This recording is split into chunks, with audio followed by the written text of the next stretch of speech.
AnimeBadGuy here to do my review for Guardian of the Galaxy 3. Please feel free to subscribe and leave a comment. Thank you for joining me. For right to a point, I give the movie a B. I think it's a great movie to close out the whole Guardian of the Galaxies. It's 2 hours and 29 minutes. I think the way the movie progressed for me was good. It's long. I like long movies. If I get a chance to watch it, I can tell if it's spoiling or not. But right now, it was good. I think they did a good job closing out what they needed to do in regards to the Guardian of the Galaxy series, where they transitioned the leadership to someone else. Spoiler alert, I'll be talking about the whole movie, my perspective of the movie. I think the movie was really good. Talked about Rocket's the main focus. It also closes out other stuff. There's no doubt I ever watched Thor: Love and Thunder or the holiday special, so I'm not sure it affects my point of view in regards to movies. So, but yeah, Chris Pratt's character, Peter Quill, or Star-Lord, he's still suffering over Gamora, and then you find out she joined actually the space pirates, whose Sylvester Stallone is the leader of it, which is pretty cool. That it was not a one-off character. Groot's more of a young adult. Drax is Drax and Mantis, and they're building inside the skeleton of the dead god, so they're building their headquarters there, and it runs off where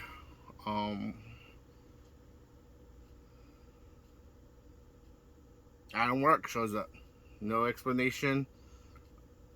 Not sure of it, but he comes in, and I think Adam Warlock for me in the movie is James Gunn used him to move the movie along. So first use Adam Warlock to come in there. He starts destroying stuff, taking out the Guardian of the Galaxy, ends up fatally wounding Rocket.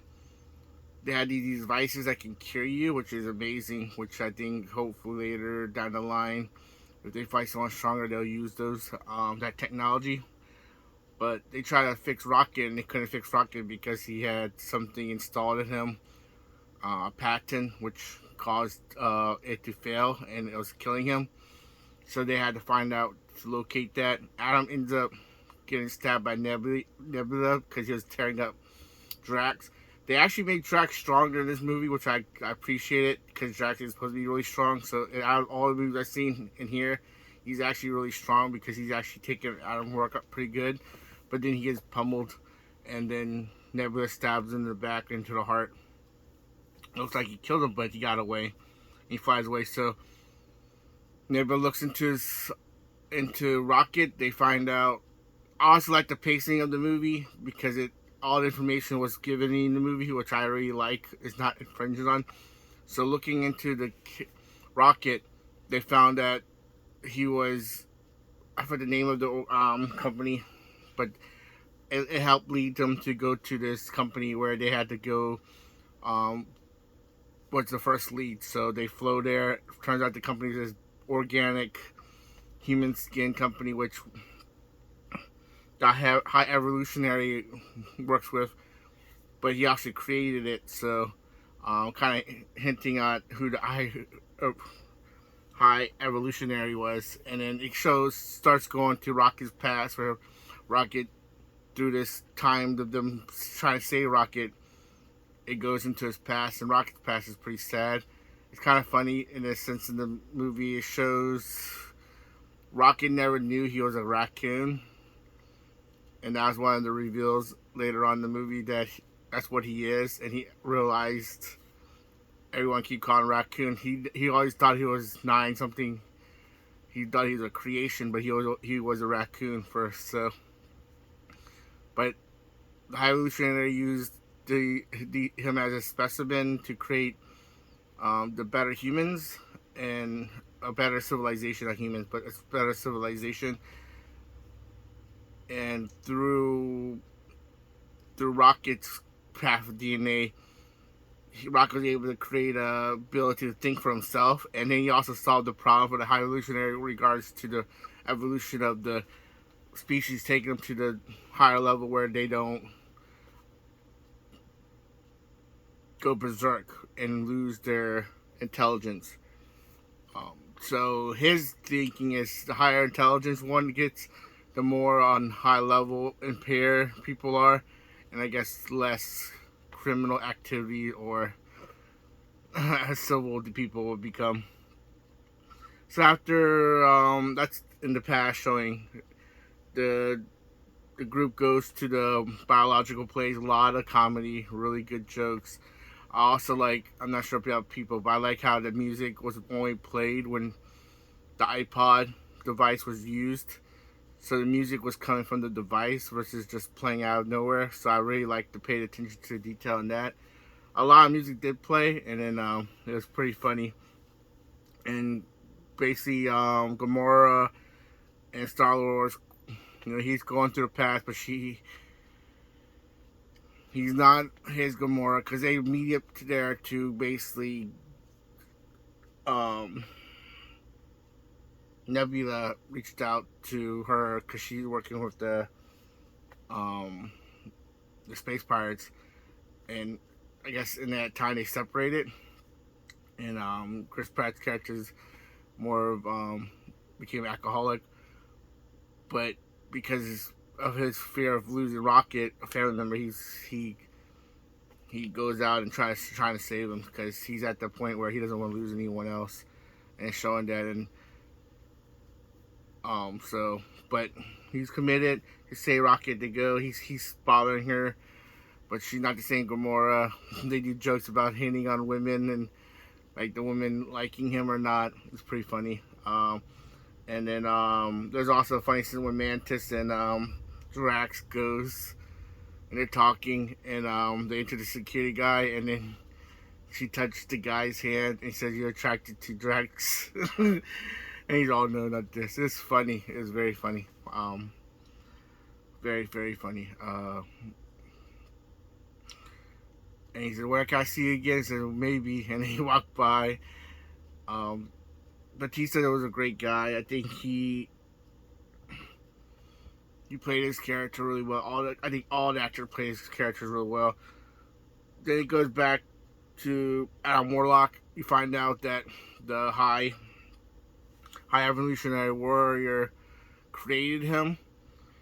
The woman in Guardians of the Galaxy 2, and they're supposed to be his perfect looking species, but they're stupid. But she told that Adam would have been better, but he awoke him as still adolescence. So it shows that's why Adam is not really fully grown. And I really like that, because that's why it kind of makes it the way he talks, his manner. He's still learning, so he's very dumb. He's a very childlike character.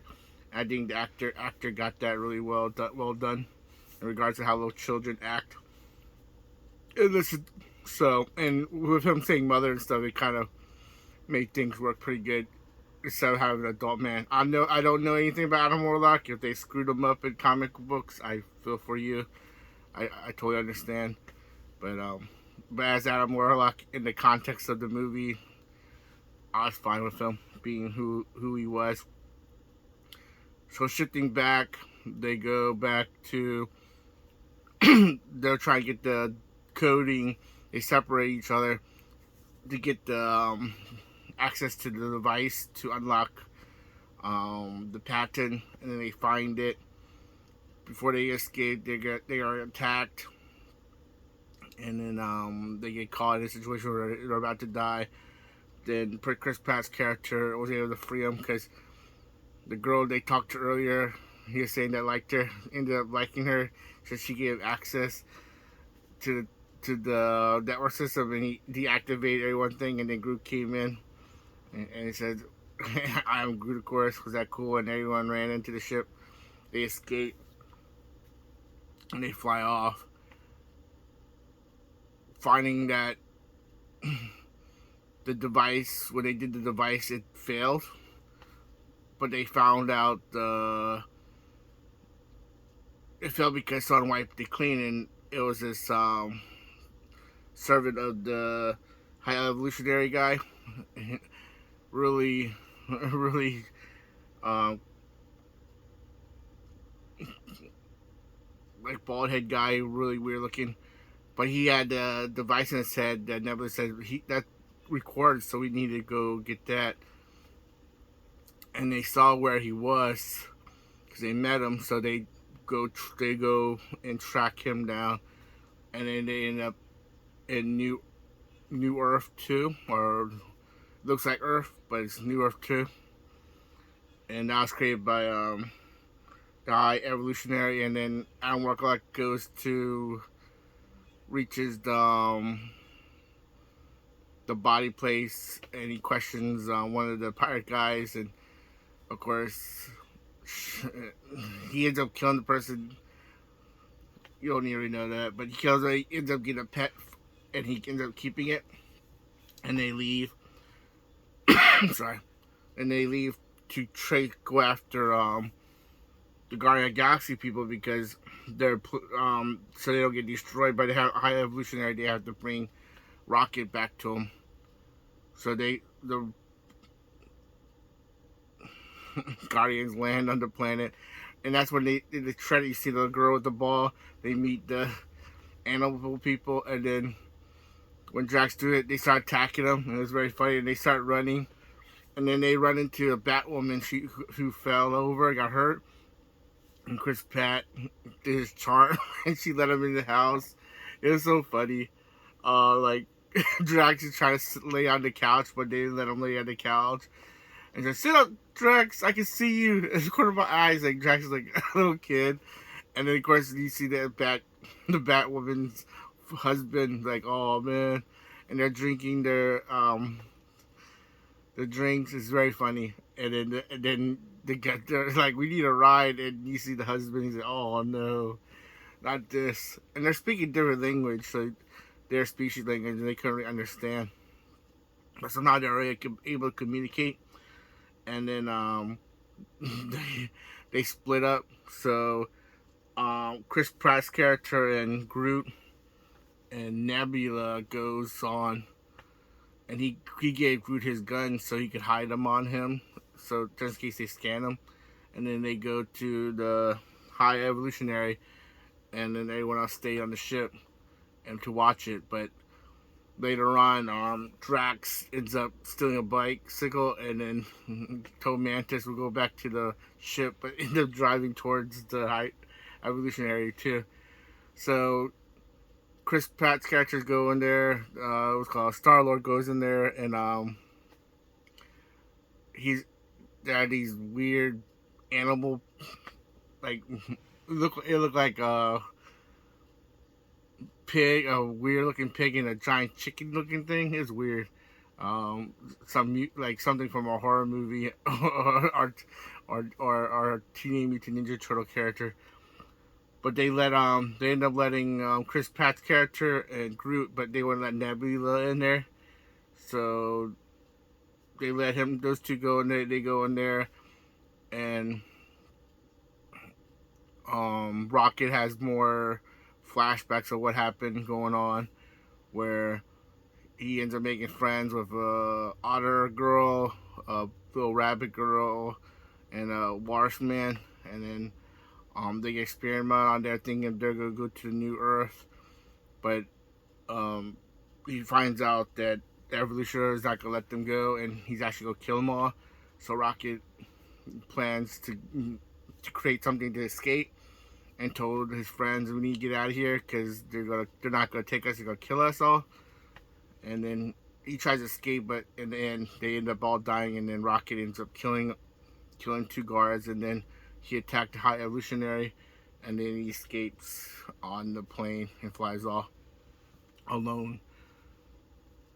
And then it goes back to the High Evolutionary waiting there, doing the finger like, "Wait a minute," and Chris Pratt's sitting there. Star-Lord is getting pissed off, and then he starts pulling the guns out, and they start shooting at them, and then he starts fighting them because he has gravity powers. So because he wanted he talked to he was going after that bald head guy because he was looking for the device. So he attacked the guy. Said, "How are you gonna escape?" And he jumped out the window because it was flying off. But before that, he talked to Chris Pratt's character. He's like, "I create this world, and like, there's no God, and I'm doing God's work." And Chris Pratt's character, "Yeah, some good job of making these perfect beings." The octopus guy selling meth to these other little squirrel people, and he said, "Yeah, you're right. That is not a good thing." And he instantly snaps his finger or something. The ship goes up, and the planet starts to get destroyed. And I like that shows how evil. He might not think evil, but it shows how evil this man is. That he will destroy what he created because it was not what it's supposed to be instantly. And I think that was something Ant-Man 3 was missing. It showed this guy was that like he destroyed a civilization and wiped it out. So they end up, those people all dying. Chris Pratt versus land on the ground. They're asking where Nebula, Drax, and Mantis are, but they are on the ship because they thought they're on the ship to save them. They end up going back to the Chris Pratt character and Groot with the key card, go back to the ship where Nebula is, and here comes the moving thing. Adam Warlock, and she's not again, and then Nebula fights, not Nebula, Gamora fights Adam Warlock. It was a weird scene. I'm not gonna talk about, but they had a scene where she gets invaded by the pig. I left this out because they were gonna take Rocket, and that was a deal. They'll take Rocket, and then they could they'll give him, so like he wanted Rocket back, and he didn't blow the planet until the pig guy grabbed Rocket. Pig girl, I think. Pig girl grabbed the Rocket, but the thing is, like, Gamora was in the bathroom. It was weird in the stall, and then I don't know why they started in the stall. It was weird. So then she gets out of the stall, runs around what's going on, and runs into the pig, and then she ends up fighting the pig, and then Adam Warlock comes, is like, "I need the rock, I need the thing," and he's like, "We're on the same side," so I still need it, and they fight each other, and he ends up ripping the pig's head off, kills it. But then when the destruction started happening, because the plane was going, because the pig told the high evolutionaries, this other woman psychic told her that she got the rocket, or Q9, I find the name of his, they're calling by his code name. The planet started getting destroyed. So, and then he tried to save his mother, but she ended up blowing up. And then he flies off, and he gets lands into the ship. He gets knocked out, and then Chris Pratt's character and Groot are trying to ship, and they're wondering where they're at because they're flying space. And then they fight to say Rocket, and Rocket doesn't wake up, and the thing's, "You gotta let him go." He said he died, and he said no, and he starts fighting for him to keep alive, and he does the angel thing where, you know, you see your friends. He sees the otter girl and sees the bunny and the walrus, and it's like, "Can I come?" And he said, "Yeah, you can come, but not now, not yet." He said, "What?" So he turns back, he comes back to life, and Rocket wakes up, and then Nebula, Drax and Mantis get caught, and they get captured by the High Evolutionary. But before that, when they got inside, because he broke down the door, broke down the door. They're talking about Drax, how he's like, "He's so stupid, he doesn't know how to do." He's like, "No, he's not. He may be stupid, but he's the nicest person, and I like to be around him because he's always happy." And then it was very sad because Drax looks at Mantis and says, "You really think I'm stupid?" And she's like, "Yeah." And then he gets really sad and walks away. But then she says, "Forget." And then he forgot, and he says, "Yeah, you very guys are lucky I broke that door, and I had the strength to break that." He was all happy again. And it showed, like, later on, Drax actually could understand these little weird children speech, and it impressed Nebula. She's a cyborg, right? She can take language. She could understand what the heck they're telling, but Drax is able to communicate with them and understand. It's like, and she was amazed, like how do you know how to speak their language? And he's like, you never asked me if I could do it, because in her mind, Drax is always stupid. But Drax may be different, and maybe in some appear to be stupid, but I think he just has a simplistic way to look at things, and I think um, that's what like Amanda says. She likes to be around him. His mind's always happy, and because she said everyone else's mind, because she can read minds, it's always sad and depressing, and it's driving her crazy. So then they caught High Lord said, "You want your friends saved? You need to bring my Q9 character back. If not, your friends will die." So again, that gives another reason they have to go back there. And then they all fly there to go save the rest of their family, because they all consider each other family. They they they fight their way in. They also, sorry, I left this out. In the beginning, Rocky was testing out these gravities shoes, so that comes to play later in the movie. So they go there and they fight high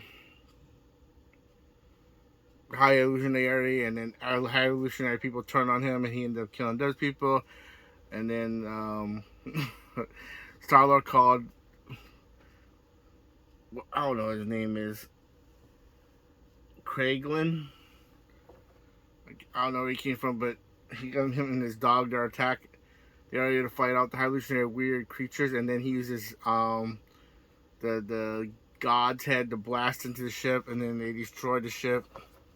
The ship was self-destructing, and everyone was saved, but besides Rocket, and Rocket was trying to save. He found himself in where he was last time in the creature area, and he saw the raccoons and little things that look like him. So he started trying to save them, and then what's the name? The high evolutionary came and they fought him. And it was a pretty cool fight. It was not that long, but because of the anti-gravity gun stuff he got out, says, "I'm not kidding, I'm Rocket," and he blasts them and takes them down. And he's laid out, and then you see what he looks like under his face. He's all torn out. He looks horrible, like the Red Skull looking, without being, it's actually flesh.